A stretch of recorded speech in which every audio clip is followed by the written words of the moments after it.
Insecurities in Society by Anastasia Charles. So for my real life situation, I want you guys to think. So say there's a female walking down the street and there's this guy who's trying to get her. And, he calls her beautiful. And in most females' minds, they're like, oh yeah, I'm beautiful, but. So like, oh yeah, I'm beautiful, but my hair. Or, oh yeah, I'm beautiful, but my thighs. Or but my gut. Or maybe even but my butt. And a lot of people in general have a hard time actually considering that they are actually beautiful without thinking of their insecurities. And today I just want to talk about how society is conditioning women to feel insecure about themselves, and it starts at a really young age. So what does it mean to be beautiful? The dictionary definition that I've got is having beauty, possessing qualities that give great pleasure or satisfaction to see, hear, think, etc., and delighting the senses or mind, which basically means to look good. And that's not my definition at all. My definition is being the best possible version of yourself and loving your flaws despite any of your insecurities. So basically, knowing your flaws, but having the confidence to embrace it and accept it and not try to change it to fit society's idea of beauty. And having confidence to show the world, like, hey, this is who I am, and regardless of if you like it or not, this is who I'm going to be. You don't need anybody else to tell you that you look beautiful because you know it for yourself. So my knowledge question is, to what extent does emotion and sense perception play a role in the way a person perceives their own beauty? I think that emotion and sense perception plays a huge role. So say there's a young girl, flipping through a magazine, and she sees a really pretty or really beautiful woman on the cover, with the long hair, fair skin, her makeup is done really well, and she's dressing on point. And, the young girl sees the compliments that she gets, like, oh, you're so beautiful, your hair looks so good. And, she noticed that everybody likes the way that the woman looks on the magazine. And she may look in the mirror and realize, that she doesn't look like that. And in her mind, it's like, am I really beautiful? Like, I don't look like that, so am I beautiful? And I think this is how insecurities develop, because society puts so much emphasis on looking a certain way and deeming that to be beautiful, that young women feel like if they don't look like that, then they aren't beautiful. And that's really crazy to me, because even the women who are in the magazine don't even look like the women in the magazine. Like, they do so much stuff to get the pictures, magazine cover ready, that in the end it doesn't look anything like the woman at all. So I find that really crazy. This video, I want to show you guys this video really quick.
So to me, this video just further explains my argument that women have been conditioned to think that looks are the only thing that makes you beautiful, and if you don't look like society's idea of beauty, then you'll be ridiculed for it.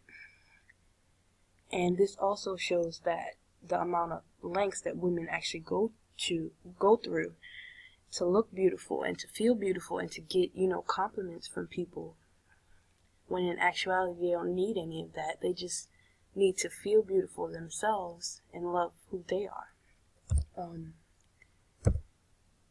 This quote is by Aaron McKean. It reads, You don't owe prettiness to anyone, not your boyfriend, not your spouse, not your partner, not your co-workers, and especially not the random men on the street.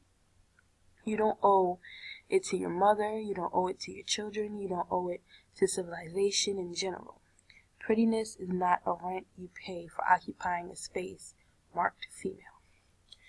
I love this quote so much. I think that women rarely are given the permission by society and even by ourselves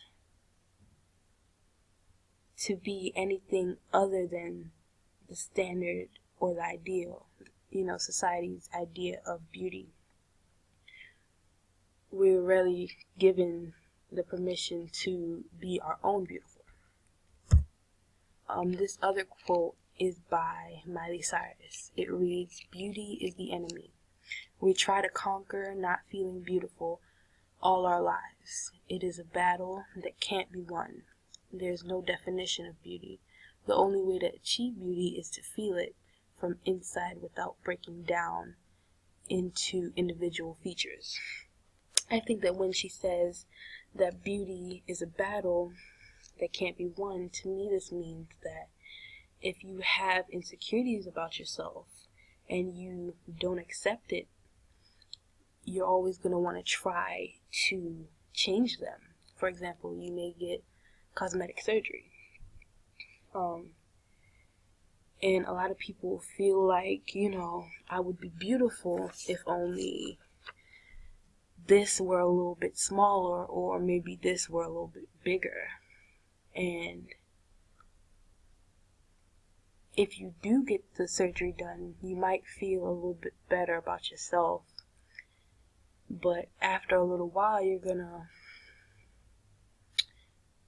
find something else to be insecure about, or society's gonna come up with a brand new trend that makes you want to have more surgery to conform to society.